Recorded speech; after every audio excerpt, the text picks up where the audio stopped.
Hi students அனைவருக்கும் வணக்கம். நாம் இந்த தடவை என்ன பார்க்க போறோம் அப்படின்னா 11th ஸ்டாண்டர்ட் சுவாலஜி அதாவது பியூர் சயின்ஸ் சுவாலஜி ஒரு first midterm exam model question paper தான் நம்ம சேனலில் ஃபாலோ பண்ண ஸ்டூடெண்ட்ஸ்க்கு வந்து கிரியேட் பண்ணியிருக்கக்கூடிய கொஸ்டின். ஸோ நீங்கள் பியூர் சயின்ஸ் ஸ்டூடெண்ட்ஸ் வந்தீங்கன்னா ஒரு லைக் அண்ட் சப்ஸ்கிரைப் பண்ணுறேங்க. இது மிட்டம் மட்டும் இல்லை, இனி வரக்கூடிய எக்ஸாம்ஸ் சரிங்களா, காலாண்டு அரையாண்டு இந்த மாதிரியான எக்ஸாம்ஸ்க்கு வந்து அப்லோட் பண்ணுவோம். ஸோ நீங்கள் பியூர் சயின்ஸ் ஸ்டூடெண்ட்ஸ் வந்தீங்கன்னா ஒரு லைக் அண்ட் சப்ஸ்கிரைப் பண்ணிவிட்டு கண்டினியூ பண்ணுங்கள். ஆல்ரெடி நம்ம வந்து பாட்னிக்கு வந்து அப்லோட் பண்ணியாச்சு. அந்த வீடியோஸ் எல்லாமே பிளேலிஸ்ட்டில் இருக்குது. பிளேலிஸ்ட்டோட லிங்க் நான் டிஸ்கிரிப்ஷனில் தரேன். நீங்கள் வந்து செக் பண்ணி பார்த்துக்கலாம். நம்மளுடைய வாட்ஸ்அப் குரூப் அண்ட் சேனலில் ஜாயின் பண்ணனாலும் நீங்கள் வந்து ஜாயின் பண்ணிங்க. நம்ம மிட்டமை பொறுத்த வரைக்கும் பார்த்தீங்கன்னா, அதுவுமே கமெண்ட்டில் கேட்டிருந்தாங்க. டிஸ்ட்ரிக்ட் வைஸாக கொஸ்டின் பேப்பரும் மாறும், கொஸ்டின் பேட்டர்னும் மாறும். ஒரு சில டிஸ்ட்ரிக்டில் 35க்கு வைப்பாங்க, ஒரு சில டிஸ்ட்ரிக்டில் பார்த்தீங்கன்னா 50க்கு வைப்பாங்க. ஸோ, அதனால் நான் 50 மார்க்ஸுக்கு எடுத்திருக்கேன். இதில் 1 மார்க்ஸை பொறுத்த வரைக்கும் ரொம்பவே முக்கியமான 1 மார்க்ஸ் தான் இதில் இருக்கிறது எல்லாமே. ஸோ, இந்த 1 மார்க்ஸ் எல்லாமே மார்க் பண்ணி வச்சுங்க. இதோட பிடிஎஃப் வந்து நம்மளுடைய வாட்ஸ்அப் குரூப் அண்டு டெலிகிராமில் வந்து ஷேர் பண்ணுறேன். நீங்கள் வந்து டவுன்லோட் பண்ணிக்கலாம். டவுன்லோட் பண்ணுறதுக்கு முன்னாடி நம்ம சேனலை ஒரு சப்ஸ்கிரைப் பண்ணிவிட்டு அந்த லைக் பண்ணிவிட்டு பண்ணுங்கள். ஏன்னா அப்படின்னா தான் அடுத்தடுத்த வீடியோ நம்ம அப்லோட் பண்ணுறதுக்கு கொஞ்சம் மோட்டிவேஷனாக இருக்கும். சரிங்களா?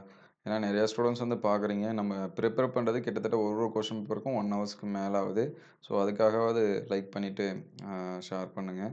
இதில் ஃபஸ்ட்டு பார்த்தீங்கன்னா, இந்த கிளோடோகிராம், எஸ்டிம் ஆஃப் ஃபைல்ஸு, சுடோசெல்கள், பர்கின்சன் நோய், தவளை இரத்தத்தின் பகுதி பொருட்கள் யாவை, மண்புழுவோட பெரிஸ்டோமியம், புரோஸ்டோமியம் வேறுபடுத்துக, வெள்ளை அடிப்போஸ் திசுவை பழுப்பு அடிப்போஸ் திசுவிலேருந்து வேறுபடுத்துக. இது எல்லாமே 2 மார்க்ஸு. ஸோ, பிடிஎஃப் வந்து கிடைக்கிறதுக்குள்ளார நீங்கள் வந்து வேணும் அப்படின்னா ஸ்க்ரீன்ஷாட் எடுத்து வச்சுங்க. நான் வாட்ஸ்அப் குரூப்பில் வந்து ஷேர் பண்ணுறேன். அதுக்கு முன்னாடி வேணுனா ஸ்க்ரீன்ஷாட் எடுத்து வச்சுங்க. அதுக்கடுத்து 3 மார்க்ஸ் பாருங்கள். வகைப்பாட்டின் அடிப்படை தேவை, வேறுபடுத்துக, ஈரடுக்கு, மூவடுக்கு உயிரி, தவளையோட பொருளாதார முக்கியத்துவம், தலை இல்லாமல் குறிப்பிட்ட காலம் வரை கரப்பான்பூச்சி உயிர் வாழும், காரணம் என்ன அப்படிங்கிறதுக்கான ரீசன், வேறுபடுத்துக, பயாப்சி, அட்டாப்சி. அதுக்கடுத்து பார்த்தீங்கன்னா, நரம்பு திசு, நியூரானினோட படம் வரைந்து பாகங்களை குறி, எலும்பு மீன்களோட 3 முக்கிய பண்புகள்.